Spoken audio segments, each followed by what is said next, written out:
Hello wingmen. I wanted to tell you about some exciting developments underway regarding Pimax's base software application for the headsets, Pimax Play.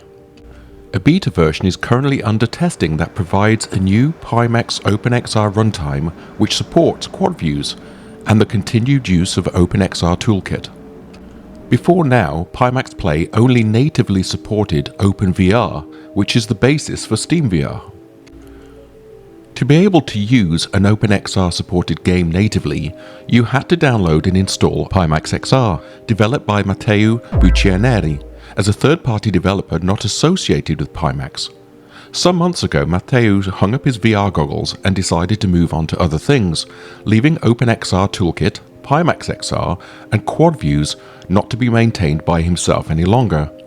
Originally, these applications were only intended as demonstration platforms to show other developers what could be possible and to show methods of implementing OpenXR natively within their applications.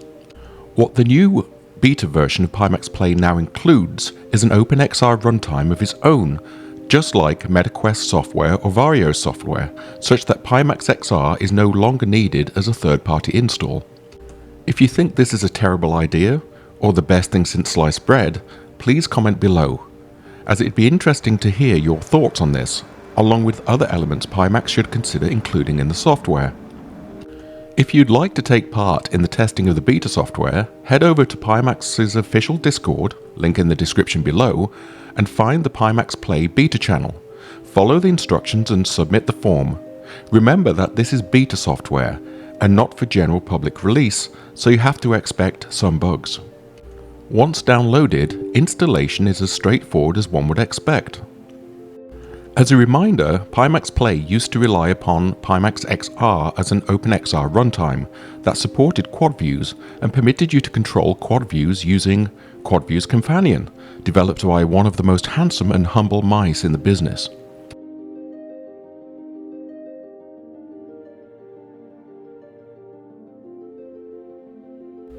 Once started, the new Pimax Play will detect your headset as it always has.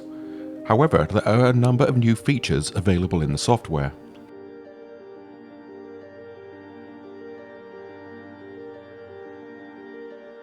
You'll note that there's now an option to support OpenXR quad views through Pimax Play. However, this option is grayed out until Pimax OpenXR is set as the default OpenXR runtime, which can be achieved by setting within the General tab.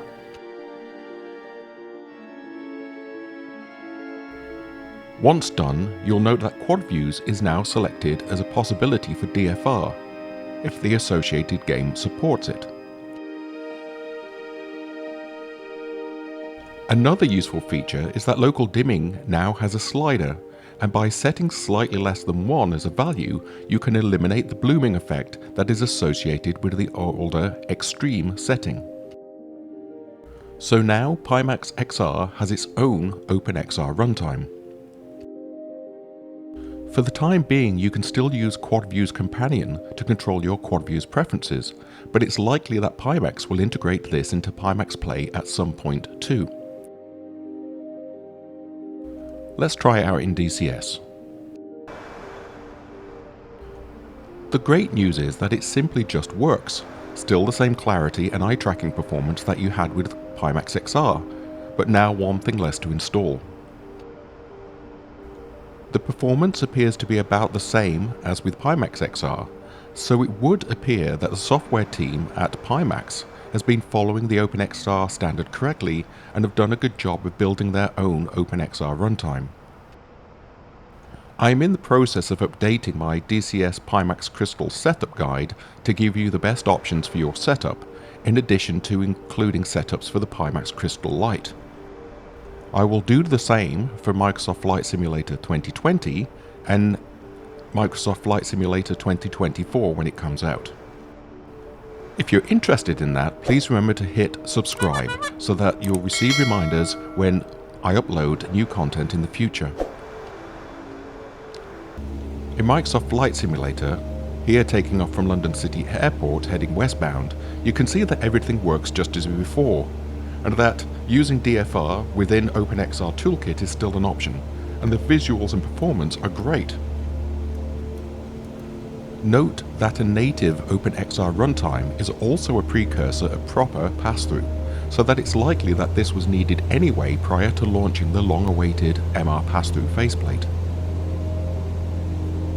I am particularly looking forward to that, as it'll let us use SimXR for full color pass-through, just like with the Varjo XR4 and the Quest 3 within Microsoft Flight Simulator. So we can see our own HOTAS properly, especially as hand tracking support in Microsoft Flight Simulator is woefully behind that of DCS. Here we can see Windsor Castle coming up on the right, as I just created air traffic control pandemonium around Heathrow by flying straight through their AIA at only 1500 feet. Thank you for watching, Wingman, and if you haven't done so already, please remember to hit like, as it really does help the channel grow. Until next time, Wingmen.